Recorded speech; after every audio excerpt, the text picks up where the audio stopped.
Hi, welcome back to Educator.com. Today we're going to continue moving with critical reading, and now we're going to talk about passage-based reading, the second subsection of the critical reading section for the SAT. Legal disclaimer, test names are the registered trademarks of the respective owners. Said owners are not affiliated with Educator.com. The College Board was not involved in the production of and does not endorse this course.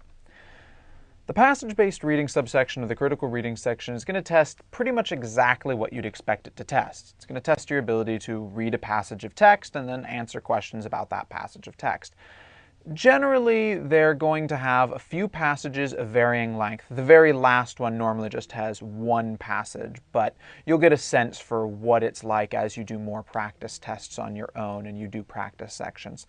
But generally it has passages of varying length, and then each passage is going to be followed by some number of questions depending on the length of the passage. The longer the passage, the more questions it has. First, for this lesson, we're going to talk a little bit more about the building blocks that make up passage-based reading, just what you'll be seeing. Then we're going to dive into a huge variety of strategies and tactics that will give you an edge on taking this part of the SAT. The passage you'll read come in two different types, short and long. No big surprise there. Each short passage is going to be around 10 to 15 lines in length, and that's about 100 words, give or take. It's about the length of a single paragraph that you're used to. It might be two paragraphs, but then it'll be shorter paragraphs. A long passage, on the other hand, has a lot more variance. It can be anywhere from 50 to 100 lines, and it's something like 450 to 900 words at the largest. It's going to be between 3 and 6 paragraphs in length, give or take. Don't get worried about this. It seems like 900, oh my gosh, 900, that's such a big number. But really, I mean, 6 paragraphs, 900 words, that's actually about like 2 pages in a novel that you'd read in school. It's not a lot of text. So at first it seems like it's really long, but honestly, it's nothing that you haven't done time and time before. It's going to be pretty easy to actually get through that much text, so don't let that worry you.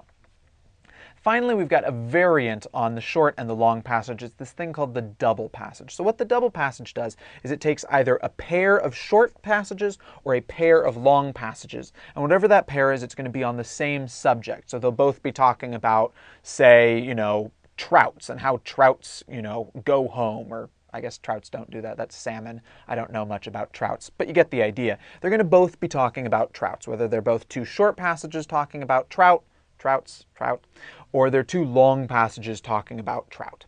So don't worry, if it's a double long passage, they're not going to be two really long passages. They're going to be on the shorter side, so they'll definitely be below average if they're pairing two long passages. And we'll talk a little bit more about what a double passage means and how that's going to change the questions and some specific ideas for approaching those down the road.